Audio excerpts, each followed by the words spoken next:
Bom, no poker existem diversas maneiras da gente ganhar ficha sem depender das cartas, sem acertar jogo. São técnicas, né, que a gente aprende estudando e é extremamente necessário você saber essas ferramentas para você ter ela no seu jogo e ser um jogador lucrativo. Uma delas chama-se float ou floating. Eu já vi escrito das duas maneiras e parece que as duas estão corretas. Isso eu não sei ao certo. Eu vou mostrar um exemplo aqui de mão. E na realidade são 3 exemplos, porque o float ele se subdivide em 3 tipos.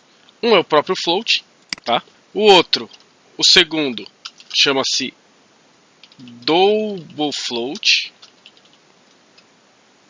E o terceiro chama-se float inverso ou reverso, tá? Dá na mesma. Esses são os 3 tipos de float. Eu vou mostrar aqui para vocês agora, é um exemplo de cada um para vocês verem como que é feito. Primeiro exemplo que é o float. Nós estamos aqui no botão de 9/8 suited. O MP1 abre 3x, né, 60 fichas. Chega em fold até a gente 9/8 no mesmo naipe no botão dá o call. E o resto folda. Bom, o flop vem um flop bem desconectado, né? A gente não acertou nada, não estamos esperando para nada. Não temos draw, né? Se bate o 8 ou o 9, a gente já pode estar perdendo para o rei.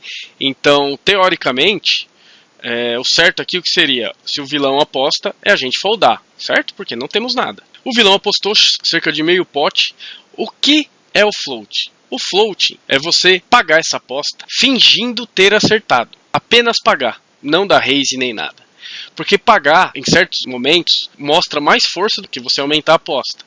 Então o floating é isso. O vilão aposta, nós pagamos, fingindo ter o rei, ou uma trinca de 2, que a gente daria call aqui também de 2/2, ou de 7, e vários reis, né? Rei dama, rei valete, rei 10, que a gente daria call aqui também, tá no nosso range que a gente daria call pré-flop, né? Então o float é isso, a gente paga, esperando vir o turn, torcendo para ele dar check, e caso ele dê check, a gente vê que muito provável ele não tem nada, e a gente beta e leva o pote.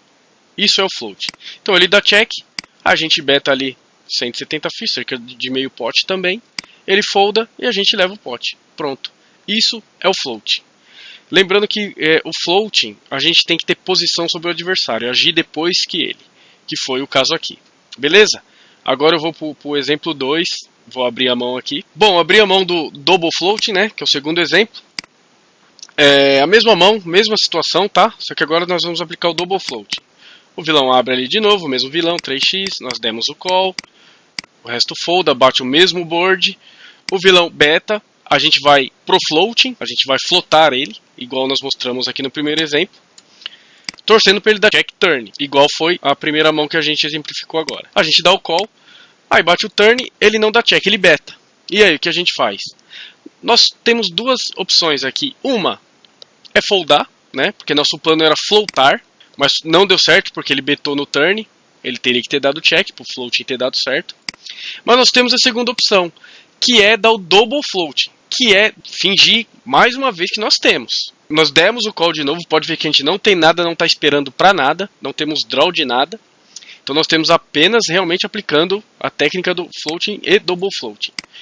Torcendo para ele dar check river agora. Se no river ele vem com bet, a gente não tem mais o que fazer. Nosso plano não deu certo, paciência. Às vezes acontece. Bom, bate o river. É uma carta também que não muda a situação, né? E o plano deu certo, pelo menos ele checou. E a gente beta ali um valor simulando que a gente quer o call, né? Não precisa dar win nem nada. A gente faria isso com os reis, né? Rei e dama, rei valete, rei 10 que agora acertou 2 pares. Alguns ais e rei que a gente decidiu só dar call pré-flop em vez de tribetar. E as trincas, né? Trinca de 2, trinca de 7. Então tem bastante mão que a gente consegue representar. Aí o vilão folda, a gente puxa o pote, sem ter nada, sem ter carta nenhuma, só aplicando as técnicas, tá bom? É claro que tem que saber a hora de fazer, não é sempre que se faz, não é em todo board. Tem os stacks envolvidos, tem o tipo de vilão. Eu estou mostrando aqui mesmo só o que é, basicamente a ponta do iceberg, tá bom? Isso exige, para realmente saber aplicar com bastante eficiência, existe todo um estudo, umas técnicas, né, que é só estudando, fazendo coaching mesmo para aprender de fato, beleza? Mas agora a gente vai para o último exemplo, que é o float inverso. Bom, aberta a mão aqui, Agora nós estamos no Small Blind. A mesa Holding Fold. Chega ali no cutoff. Ele da mini raise 1600, né? O blind tá 800. Aqui já estamos mais aí na fase intermediária do torneio, com 20 blinds. Nós temos valete dama suited, não queremos tribetar, não queremos dar win e também não queremos foldar. Nesse momento optamos por dar o call e jogar o pós-flop mesmo. O big blind foldou e bateu, não acertamos absolutamente nada. A gente tem a opção de dar check fold, né? A gente check. E nós temos a opção de aplicar o float inverso. O que é o float inverso? É a mesma coisa do que o float, porém sem posição. Nós falamos primeiro que o adversário. Aqui não dá para dar o double floating. O que a gente tem que fazer? Apenas o floating. O que é o floating inverso? Nós não temos posição, a gente dá check. O nosso adversário beta, a gente dá call, fingindo ter acertado. No turn, nós damos check novamente e torce para ele dar check para a gente betar river. Esse é o floating inverso. Então a gente deu check, tá, ó. Demos call flop, check flop, né? Não acertamos nada. E nosso adversário beta 2000. Como a gente imagina que ele pode estar blefando muitas vezes, porém o raise aqui, além de ficar mais caro, ele fica com menos cara de valor, a gente pode, nesse momento, aplicar o float inverso nele. Nós damos o call, igual estou mostrando aqui. Bate um turn ali, nada a ver, a gente não tem nada do mesmo jeito, a gente dá check, esperando que ele dê check, abandonando a mão, porque vamos supor que ele tem lá rei dama. Ele não vai fazer mais nada, porque se a gente deu call no board Ice 4-4, muito provável a gente tem o Ice ou 4 ou uma mão de valor, né? Então, muito provavelmente ele abandonaria ali completamente a mão.